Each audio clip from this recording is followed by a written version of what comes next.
Hello friends, मेरे YouTube channel good luck अड्डा पे आप सब लोगों का स्वागत है। आज मैं आप सब लोगों के लिए उत्तर प्रदेश न्यायिक सेवा सिविल जज जूनियर डिवीज़न प्रारंभिक परीक्षा 2018 का सॉल्व लेकर आई हूँ। चलिए हम इसको डायरेक्ट बुक से करेंगे, जिससे कि हमारा कम से कम समय खर्च हो और हम आपको कम समय में ज़्यादा से ज़्यादा मटेरियल प्रोवाइड करा सकें। इसलिए मेरे चैनल गुड लक अड्डा पे अगर आप लोग नए हैं तो इसको सब्सक्राइब कर लें, बेल आइकन दबा दें, जिससे कि मेरी लेटेस्ट वीडियो अपडेट आप लोगों को मिलती रहे। मैंने यूपी पीसीएसजे और लॉ के जितने भी एग्जाम्स हैं, जुडिशरी से रिलेटेड, एपीओ से रिलेटेड, नेट या फिर एचजेएस के लिए मैंने ढेर सारी अच्छी अच्छी वीडियोस अपने चैनल पर बना रखी हैं। आप वहां मेरी प्लेलिस्ट में जाकर उन वीडियोस को देख सकते हैं। चलिए ज़्यादा समय को व्यर्थ ना करते हुए हम अपना वीडियो स्टार्ट करते हैं। निम्नलिखित में से कौन सही सुमेलित नहीं है? कौन सही सुमेलित नहीं है की बात हो रही है फ्रेंड्स। तो हम ये देखते हैं, नवतेज सिंह जौहर बनाम भारत संघ का जो वाद है वो धारा 498A बता रहा है आईपीसी का, जो कि एक गलत है। ये केस 498A से रिलेटेड नहीं है, इसलिए इसका ऑप्शन ए गलत है। बाकी के 3 सही हैं। KN मेहरा बनाम स्टेट ऑफ राजस्थान, ये धारा 378 पर है। और निहारेंद्र दत्त मजूमदार बनाम एम्परर, ये धारा 124A पर है। और स्टेट ऑफ हरियाणा बनाम राजा राम, धारा 361 पर है। तो इसलिए ऑप्शन ए इसका सही उत्तर है। निम्नलिखित वादों पर विचार कीजिए और उनके तैथिक क्रम में व्यवस्थित कीजिए।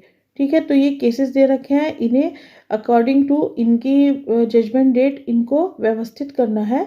तो इसका जो सही उत्तर है वो है ऑप्शन 2413, यानी कि ये यूसुफ अब्दुल 2413 जो है वो इसका सही क्रम है। 2413 ये इसका सही क्रम है, आप इसे चेक कर सकते हैं।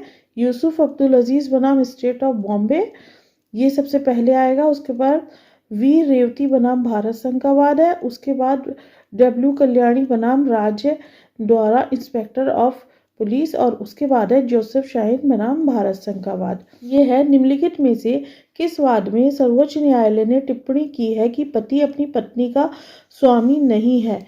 तो इसका सही उत्तर है ऑप्शन ए, जोसेफ शाहीन बनाम भारत संघ। इस वाद में सुप्रीम कोर्ट ने कहा कि पति अपनी पत्नी का जो है वो स्वामी नहीं है। का हत्या करने के आशय से विष की एक प्राणघातक खुराक या को देता है और तब जबकि या जीवित था। एक अजनबी खा ने का को ज्ञान के बिना या पर हमला किया और उसकी गोली से मार डाला। तो इसको बताना है, का और खा दोनों हत्या के दोषी होंगे। का आपराधिक मानववध का दोषी होगा और खा हत्या का दोषी होगा। का हत्या के प्रयत्न का दोषी होगा और खा हत्या का दोषी होगा। या क्या हत्या करने के लिए उकसाने का दोषी होगा और खा हत्या का दोषी होगा। तो सही उत्तर है ऑप्शन सी, का हत्या के प्रयत्न का दोषी होगा और खा हत्या का दोषी होगा। क्वेश्चन नंबर 5 की तरफ बढ़ते हैं अब। एक पुलिस अधिकारी जा को यह संस्वीकृति करने के लिए कि उसने अपराध किया है उत्प्रेरित करने के लिए यातना देता है। और किस धारा के अंतर्गत अपराध का दोषी है? तो ये भारतीय दंड संहिता की धारा 330 के अंतर्गत दोषी है। क्वेश्चन नंबर 6, को बा ने एक विषय सूची प्रिंट करने के लिए कुछ ब्लॉक दिए थे। उसने एक प्रतिस्पर्धी फर्म की विषय सूची उन्हीं ब्लॉक में छाप दी। उत्तरदायी है, तो जो है वो आपराधिक न्यास भंग का उत्तरदायी है। ऑप्शन ए जो है वो इसका सही उत्तर है। बलात्कार की पीड़िता की पहचान का प्रकटीकरण दंडनीय है। किस धारा में दंडनीय है? धारा 228A भारतीय दंड संहिता के अंतर्गत। संपत्ति की प्राइवेट प्रतिरक्षा का अधिकार उपलब्ध नहीं है। किसको उपलब्ध नहीं है? आपराधिक न्यास भंग के अपराध के प्रति। ऑप्शन ए इसका सही उत्तर है। सूची 1 और सूची 2 को सुमेलित कीजिए नीचे दिए गए कूट की सहायता से। संपत्ति का परिधान, संपत्ति का लेना, संपत्ति का न्यस्त होना और निर्दोष तरीके से प्राप्त संपत्ति को संपरिवर्तित करके अपने स्वयं के प्रयोग में लाना। तो ये बताना है ये क्या क्या है। तो इसका जो उत्तर है सही वो है 4, 2, 3, 1, यानी कि संपत्ति का परिधान तो 4 है, उद्यापन हो जाएगा यहाँ पे,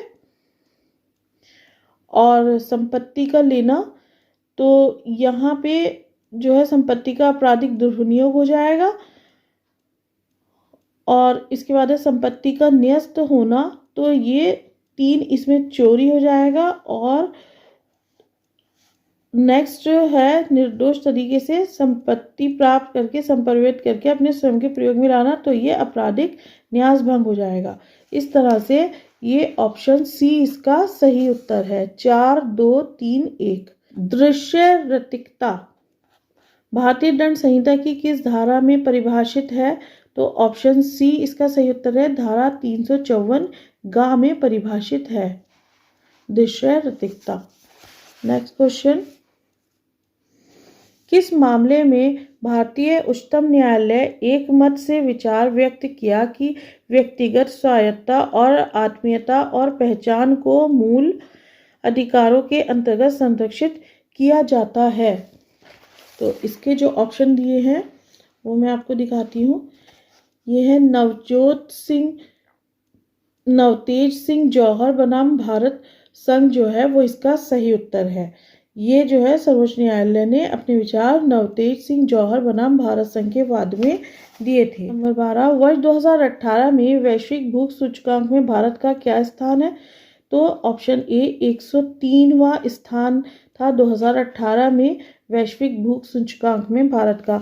फ्रेंड्स, मैंने ढेरों वीडियोस आप लोगों के लिए जीके की, जीएस की और लॉ की बना रखी हैं जो आपके लिए बहुत यूज़फुल हो सकती हैं आपके हर एग्जाम के लिए। तो मेरे चैनल को सब्सक्राइब कर लें, अभी तक सब्सक्राइब नहीं किया है, बेल आइकन दबा दें, लाइक करें वीडियोस को शेयर करें, कमेंट बॉक्स में बताएं और किस तरह की वीडियोस मैं आप लोगों के लिए लाऊं। अभी हाल में कौन 5वां भारतीय आईसीसी हॉल ऑफ फेम में प्रविष्ट हुआ है? किसी राहुल द्रविड़ को हॉल ऑफ फेम में प्रविष्ट किया गया है। बंगाल की खाड़ी क्षेत्र के शांतिपूर्ण, समृद्ध एवं सतत विकास की ओर अग्रसर विषय पर चौथी बिम्स्टेक समिट कहाँ आयोजित की गई थी? तो ये काठमांडू, नेपाल में आयोजित की गई थी।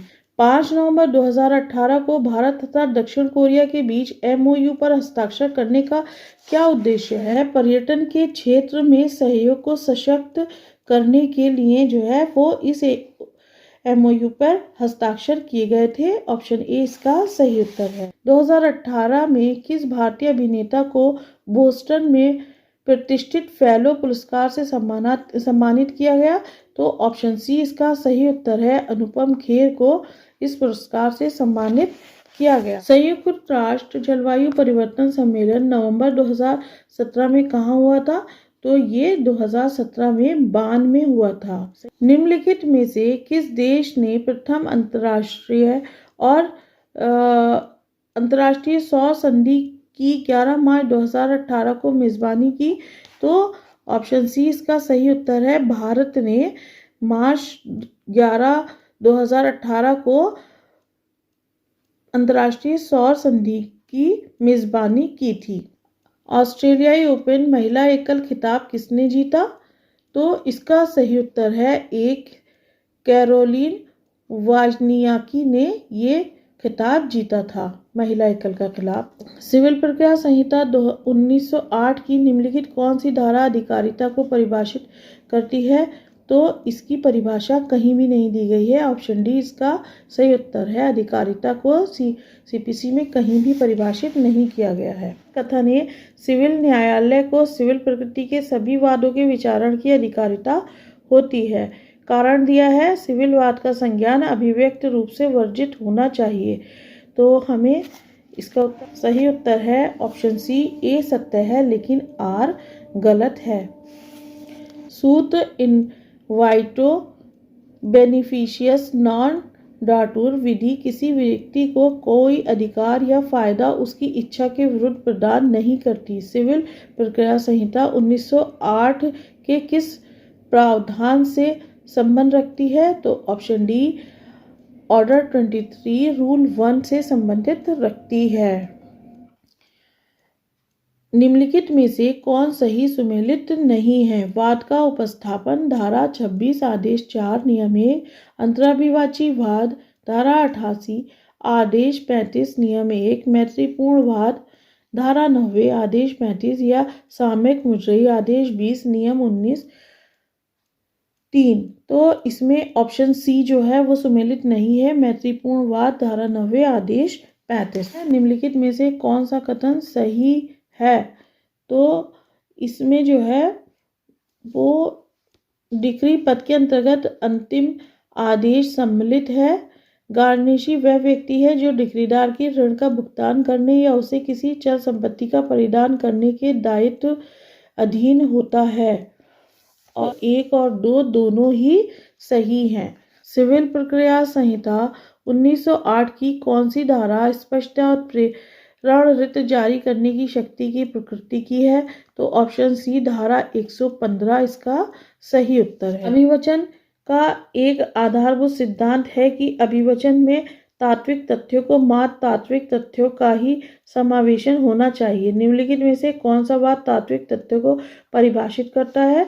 तो ये ऑप्शन ए जो है उधम सिंह बनाम माधवराव सिंधिया, ये तात्विक तथ्यों को परिभाषित करने वाला वाद है। फ्रेंड्स, मैंने एक वीडियो बना रखा है जिसमें कि करंट एग्जाम्स जो हुए हैं पिछले 3 साल में, उसमें जो भी केस लॉ से रिलेटेड प्रश्न आए हैं उनके मैंने एमसीक्यूज केस लॉ पर जो बेस्ड होते हैं वही 55 से ज़्यादा एमसीक्यूज पर वो वीडियो बनाया है। आप उसे मेरी प्लेलिस्ट में जाकर ज़रूर देखें, वो आपके लिए बहुत हेल्पफुल होगा। निम्नलिखित में से कौन सा समुच्चय सही सुमेलित है? निर्णय और डिक्री 34 सिविल प्रक्रिया संहिता, खर्चे 35 सीपीसी, वादों का संस्थित किया जाना, धारा 26 ये है विधिक प्रतिनिधि, धारा 50 सीपीसी। तो फ्रेंड्स, इसमें 2, 3 और 4 जो हैं वो सुमेलित हैं। मतलब निर्णय और डिक्री धारा 34 ये सुमेलित नहीं है, बाकी 2, 3 और 4 जो है वो सुमेलित हैं। क्वेश्चन नंबर 28, सूची 1 को सूची 2 से सुमेलित कीजिए और सूची के नीचे दिए गए कोड की सहायता से सही उत्तर चुनिए। तो सूची 1 में दिया रखा है अधिकारिता के बारे में आक्षेप, पक्षकारों का जोड़ा जाना, आणविक पूर्व न्याय, अस्थायी व्यादेश। और सूची 2 जो है उसमें जो है केस के नाम दे रखे हैं, रजिया बेगम बनाम साहबजादी अनवर बेगम, किरण सिंह बनाम चमन पासवान, अमेरिकन साइनामाइड के कंपनी बनाम इथिकॉन लिमिटेड, वर्कमैन बनाम बोर्ड ऑफ ट्रस्टीज कोचिन। तो इसमें ऑप्शन 2, 1, 4, 3 सही है। अधिकारिता के बारे में आक्षेप जो है वो किरण सिंह के वाद में है, 2, 1, 4, 3 इसका सही क्रम है।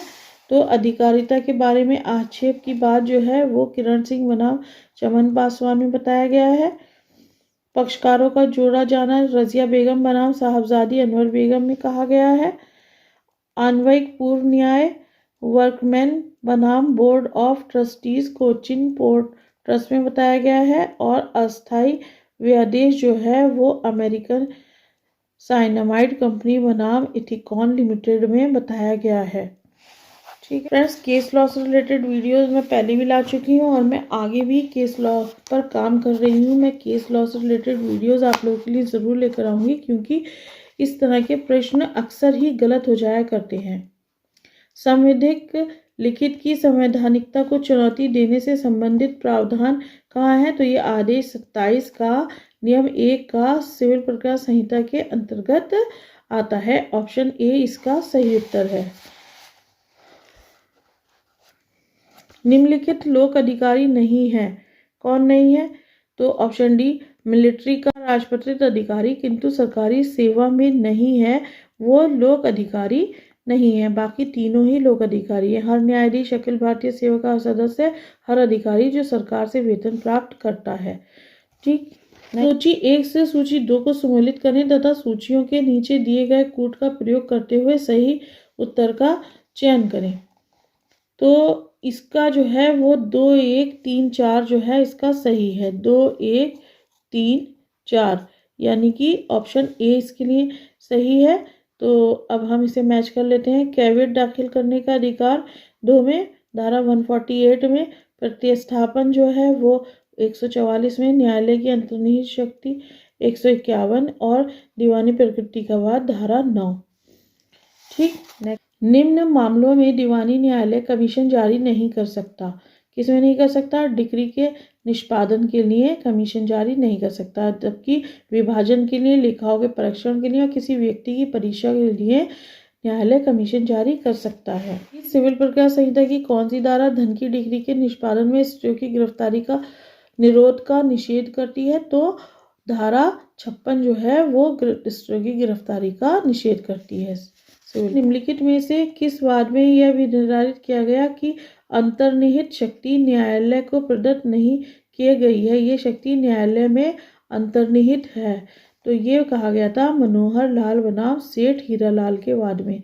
ऑप्शन डी इसका। सिविल प्रक्रिया संहिता 1908 के अंतर्गत निम्न किस आधार पर निर्णित ऋणी के विरुद्ध गिरफ्तारी का वारंट न्यायालय द्वारा रद्द किया जा सकता है? तो गंभीर बीमारी पर ऑप्शन ए इस वारंट को रद्द किया जा सकता है। व्यवहार प्रक्रिया संहिता की धारा 114 को किसके साथ पढ़ा जाना चाहिए? तो आदेश 47 नियम 1 के साथ पढ़ा जाना चाहिए। ऑप्शन बी इसका सही उत्तर। करार जिसका उद्देश्य विधि विरुद्ध होता है 0 है। कारण इसका वैध संविदा अपेक्षा करती है कि पक्षकारों को विधिपूर्ण उद्देश्य के लिए संविदा करनी चाहिए। तो इसमें से कौन सा ऑप्शन सही है? इसमें सही है और ए और आर दोनों सही हैं और आर ए का सही स्पष्टीकरण है, यानी कि ऑप्शन ए इसका सही उत्तर है। सूची 1 को सूची 2 से सम्मिलित कीजिए और नीचे दिए गए कूट की सहायता से सही उत्तर को चुनिए। दूसरे की इच्छा पर अधिशासन करना, वचनदाता की वांछा पर किसी बात को करने या करने की संविदा, जहाँ की कोई व्यक्ति किसी अन्य व्यक्ति के लिए कोई बात विधिपूर्ण करता है। तो ये इन चारों को एक दूसरे से मैच करना है। दूसरे की इच्छा का अधिशासन करना, इसका सही उत्तर है 3 1 4 2, इसका सही उत्तर है। चलिए अब हम इसी के अनुसार मैच कर लेते हैं। दूसरे की इच्छा पर अधिशासन करना, ये है असमय कसर जो 3 में है। वचनदाता की इच्छा पर, यह है प्रतिफल। किसी बात को करने या न करने की संविदा, यह है समाश्रित संविदा। और जहाँ की कोई व्यक्ति किसी अन्य व्यक्ति के लिए कोई बात विधिपूर्ण करता है, तो यह है संविदा कल्प। वह करार जो उसके पक्षकारों में से एक या अधिक के विकल्प पर तो विधि द्वारा परिवर्तनीय हो, किंतु अन्य पक्षकार या पक्षकारों के विकल्प पर नहीं, वो क्या कहलाता है? ऐसा करार फ्रेंड्स जो है वो कहलाता है शून्य करणीय संविदा। ऑप्शन सी इसका सही उत्तर है। निम्नलिखित में से कौन सा कथन सही है? प्रतिग्रहण की संसूचना प्रतिग्रहिता के विरुद्ध तब संपूर्ण हो जाती है जब वे प्रस्थापना के ज्ञान में आ जाती है। जब वे प्रस्थापक के ज्ञान में आ जाती है तब वह पूर्ण हो जाती है। ऑप्शन बी इसका। वचनात्मक विबंध पर निम्नलिखित एक वाद है, तो कौन सा? ए केदारनाथ बनाम गौरी मोहम्मद और Delhi cloth and general mills limited बनाम भारत संघ, ये दोनों ही वाद जो हैं वो वचनात्मक विबंध से रिलेटेड है, इसलिए ऑप्शन सी इसका सही। निम्नलिखित में से कौन सही सुमेलित नहीं है? तो लोकनीति हेडले बनाम बैक्सेंडल जो है वो सही सुमेलित नहीं है, बाकी तीनों ही सुमेलित है। पीड़न चिक्कम अमीराजू बनाम चिक्कम शेषम्मा, परिनिदायित नुकसानी डनलप न्यूमेटिक टायर्स कंपनी बनाम न्यू गैराज एंड कंपनी, और पालन की असंभवता अलोपी प्रसाद एंड सन्स बनाम भारत संघ। ये वाद जो है वो बिहार के एग्जाम में भी पूछा गया था, ये क्वेश्चन, जिसको कि मैंने अपनी जो दूसरी वीडियो है स्पेशल केसेस पर ही बनाई है मैंने, उसमें बताया गया है। कपट और दुर्व्यपदेशन के संबंध में कौन सा कथन सही है? तो दोनों संविदा की शून्य करणीय बनाते हैं, ठीक है। और कपट दुष्कृति में नुकसानी के लिए वाद हेतु प्रस्तुत करता है। साधारण दुर्व्यपदेशन एक दुष्कृति भी है। इसमें जो है फ्रेंड्स ऑप्शन ए यानी कि 1 और 2 दोनों कथन सही है, जबकि तीसरा सही नहीं है, इसलिए ऑप्शन ए इसका सही उत्तर है। फ्रेंड्स मेरी आपसे फिर से रिक्वेस्ट है, अगर आपने मेरे चैनल गुटला खड्डा को सब्सक्राइब नहीं किया है तो सब्सक्राइब कर लें, जिससे कि मैं इसी तरह की अच्छी अच्छी वीडियोस आप लोगों के लिए लाती रहूं। फ्रेंड्स वीडियो बनाने में बहुत मेहनत लगती है, आपका एक सब्सक्राइब, एक लाइक, एक कमेंट हमें हौसला हिम्मत देता है, जिससे हम आपके लिए और भी अच्छी अच्छी वीडियोज़ लाते हैं, इसलिए प्लीज़ सब्सक्राइब। का उस अभियोजन को जो उसने लूट के बारे में खा के विरुद्ध संस्थित किया है छोड़ देने का खा को वचन देता है और खा ली गई चीज़ों का मूल्य लौटा देने का वचन देता है। तो इसमें क्योंकि ये एक ऑप्शन क्या है, करार शून्य, क्योंकि इसका उद्देश्य विधि विरुद्ध है, तो ऑप्शन सी इसका सही उत्तर है। निम्नलिखित कथनों पर विचार कीजिए। किसी विधिक कर्तव्य का पालन करना वचन के लिए प्रतिफल नहीं है। वाद लाने से प्रवृत्त रहना सदैव ही पर्याप्त प्रतिफल माना जाता है। प्रतिफल का वचन के अनुरूप पर्याप्त होना आवश्यक नहीं है। निम्नलिखित उपरोक्त में से कौन सा कथन सही है? तो ऑप्शन सी सही है, यानी कि 1, 2 और 3 तीनों ही बातें सही हैं। कहता है भारतीय संविदा अधिनियम 1997 में संशोधित किया है। कब किया है? भारतीय संविदा अधिनियम की धारा 28 को। ठीक है, क्वेश्चन नंबर 47 की तरफ बढ़ते हैं। संविदा में दायित्व की प्रकृति में परिवर्तन को कहा जाता है, क्या कहा जाता है? इसको नवीन कहा जाता है। ठीक है, नोवेशन। अगर आप मेरे चैनल गुटला खड्डा पे नए हैं तो इसे सब्सक्राइब कर लें, बेल आइकन दबा दें। इस वीडियो में मैं 2018 के पहले 50 क्वेश्चन लेकर तक कराऊंगी, उसके बाद इसका नेक्स्ट पार्ट और बनाऊंगी, जिससे कि आपका ये पेपर पूरा कंप्लीट कराऊंगी। इसके अलावा 2003 के बाद से लेके अब तक जितने भी यूपी के एग्ज़ाम हुए हैं, प्री के, लॉ और जीएस के, उन सभी पर मैं वीडियोस लेकर रेगुलर वीडियो लेकर आऊँगी, इसलिए चैनल सब्सक्राइब करें, बेल आइकन ज़रूर दबा दें।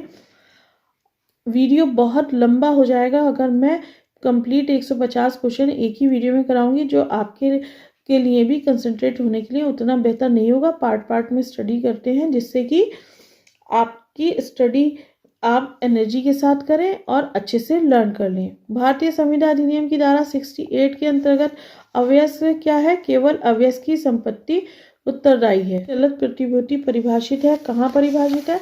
तो चलत प्रतिभूति फ्रेंड्स भारतीय संविदा अधिनियम की धारा 129 के अंतर्गत परिभाषित है।